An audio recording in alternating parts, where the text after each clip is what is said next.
ameweza kutulinda. Mwaka mzima kulindwa sio jambo la kawaida. Elewa kwamba mwaka umeisha na ni Mungu ametulinda, ametuhifadhi na akatuepusha na magonjwa na hali zingine nzito nzito. Ningependa niseme mambo mawili ama matatu. Jambo la kwanza, wale wote ambao wamefollow hii page na tupata kwa Facebook, kwa TikTok ama kwa YouTube, Mungu akubariki sana. Na kama kuna mtu ambaye haja follow hii page, ningeomba nikukaribisha tu follow hii page yetu, na utakuwa unabarikiwa na mafundisho zetu na nitafurahi pia.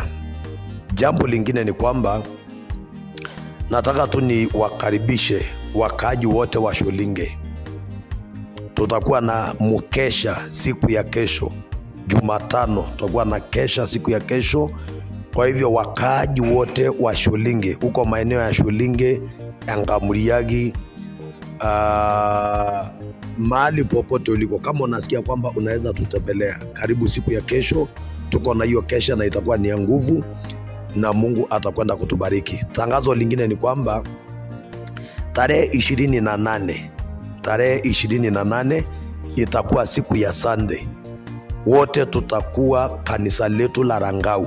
Hiyo siku kanisa letu la Shulinge wote tutakuwa hapa kwa kanisa letu la Rangau. Tutakuwa na ibada pamoja na tunashukuru Mungu tunapoenda kufunga mwaka.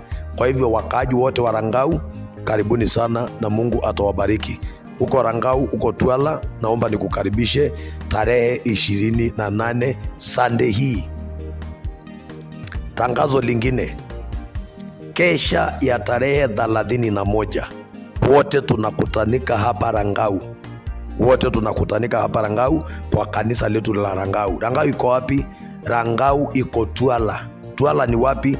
Twala iko Rongai. Ukifika Rongai unaingia tu kidogo na unapita njia ya Nazarini. Kisha pita Nazarini unakuja kwa town hapo inaitwa Twala na inakuwa ni ya baraka. Kwa hivyo kama uko mbali na ungependa kututembelea kwa hiyo mkesha ya kuruka mwaka, karibuni sana kwa jina la Yesu Kristo wa Nazareti aliye hai. Kwa hivyo Mungu awabariki sana, Mungu awatende wema. Tumesema kwamba kesho tuko pale Shulinge kwa mkesha tarehe 28 ambaye ni Sunday, tunakutanika kwa kanisa letu la Rangau. 31st bado tutakuwa hapo Rangau kwa neema ya Mungu. Kwa hivyo